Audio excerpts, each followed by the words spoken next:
Buenos días, Ecomundo, ojalá 4RD. Una bomba causa masacre en el metro de San Petersburgo. Esta es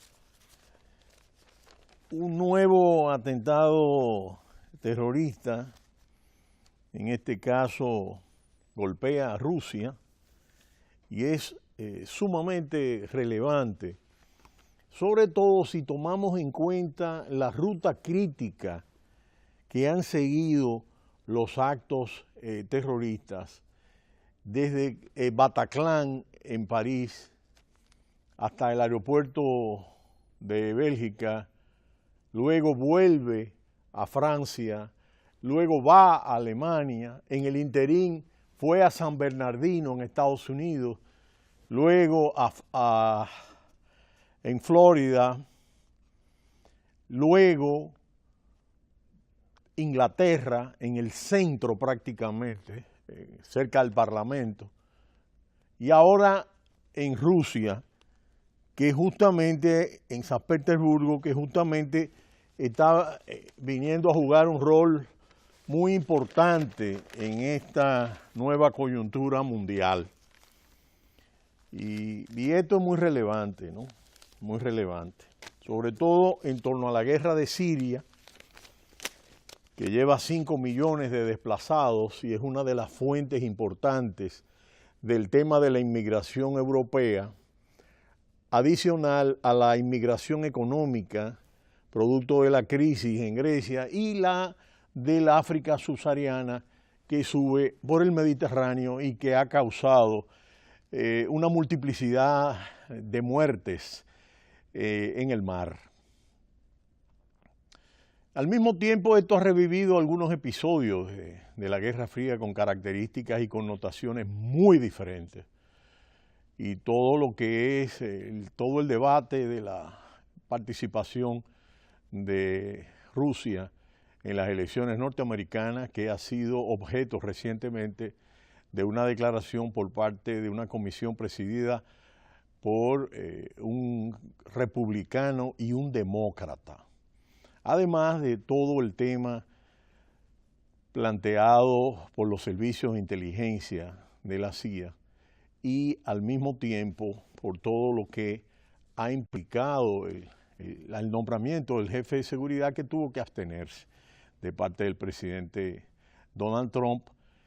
En la reciente visita de Jean-Marie Le Pen, la candidata del Frente Nacional francés, con una corriente prácticamente xenófoba y con una postura anti-inmigración y con planteamientos similares, aunque hay diferencias importantes en el caso de Trump, pero con una idea de Frexit, una idea muy crítica de la Unión Europea, similar en algunos aspectos al Brexit.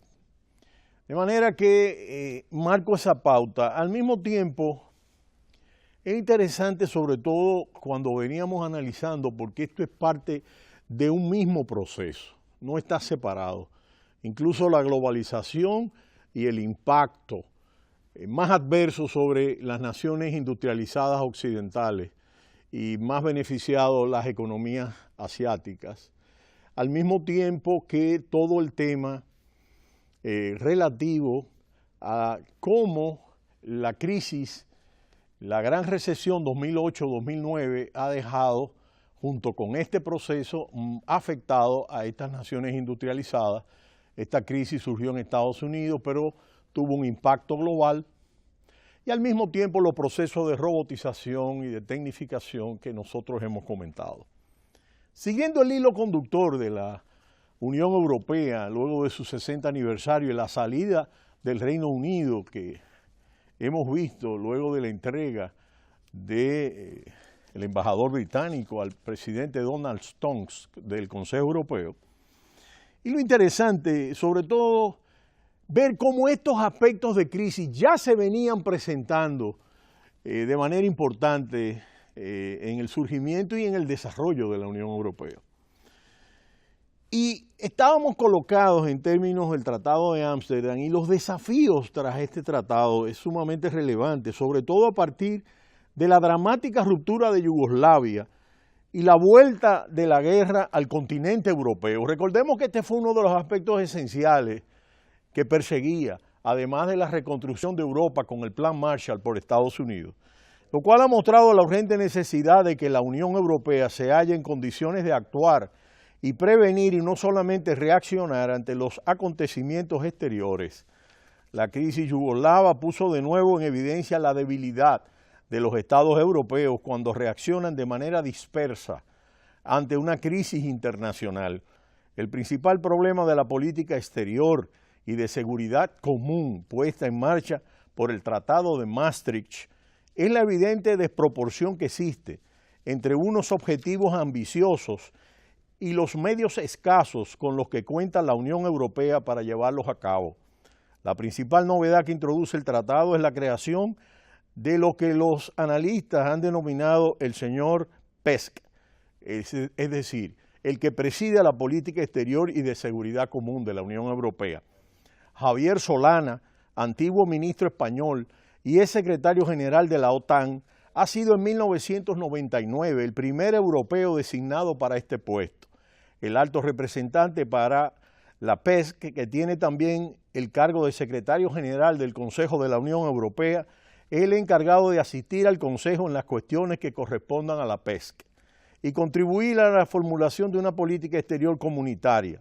Su principal función es la personificar en un cargo concreto la aún naciente política exterior y de seguridad de la Unión.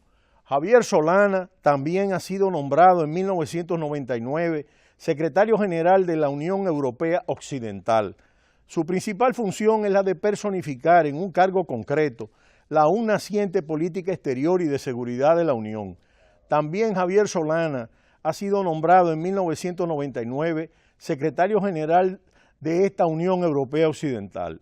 En el terreno de la defensa del tratado simplemente plantea como objetivos a largo plazo la adopción de una política de defensa común y la futura integración de la Unión Europea Occidental en la Unión Europea, la creación del denominado Euroejército en 1992 fue un tímido paso hacia una política de defensa común. Otros aspectos importantes de los retos del Tratado de Ámsterdam se refiere a la reforma de las instituciones comunitarias en la perspectiva de la aún pendiente reforma institucional totalmente necesaria ante la ampliación de la Unión Europea a los países de Europa Central y Oriental, uno de los retos importantes. El Tratado de Ámsterdam ha ampliado las competencias del Parlamento Europeo, ha introducido algunas reformas en el funcionamiento de la Comisión y el Consejo de la Unión Europea y ha reforzado las funciones del Tribunal de Cuentas, el Comité Económico y Social y el Comité de las Regiones. Un hecho clave es que se ha abierto la posibilidad de lo que se ha venido en denominar cooperación reforzada entre algunos Estados miembros, es decir, la posibilidad de que un grupo de países que quieren ir más lejos de lo previsto en los tratados en la integración en diversos aspectos, pueden hacerlo en el marco de la Unión Europea. Se trata en definitiva de que el ritmo de la integración no lo marquen los países más reacios a la integración y que aquellos estados deseosos de ceder más competencias a la Unión puedan caminar más rápidamente en el camino de la unidad. Los analistas han denominado a la Europa que surgiría de la aplicación de estas cooperaciones reforzadas de Europa a diferentes velocidades. Y me detengo aquí justamente porque este es uno de los aspectos que ha estado en discusión recientemente, cuando los líderes de la Unión Europea, Angela Merkel y François Hollande, han estado planteando el tema, sobre todo ante el reto de fortalecer las instituciones principales de la Unión Europea ante las crecientes críticas y el auge del euroescepticismo. Al mismo tiempo, otros la llaman de Europa de geometría variable. La conciencia de la insuficiencia de las reformas institucionales acordadas hizo que en el mismo tratado se acordara la convocatoria de la Conferencia Intergubernamental para hacer una revisión general de las instituciones de la comunidad antes de que la Unión llegara a tener más de 20 miembros. Esto es el elemento relevante, cómo la Europa, luego de la Segunda Guerra Mundial, que hace su acuerdo del acero y el carbón para frenar la posibilidad de guerra, y cómo a partir del Tratado de París, el Tratado de Roma, el Tratado de Maastricht, se va articulando en torno a un conjunto de instituciones. Recordemos el discurso célebre de Churchill.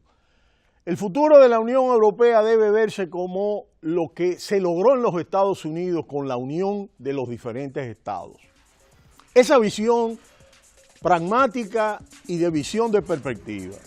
Y aquí lo que estamos viendo en estos elementos es cómo es posible dentro de este marco, en este 60 aniversario, entender todos estos procesos constitutivos de la Unión Europea con un mercado común de 550 millones de habitantes. No le cambie. Cita cultural.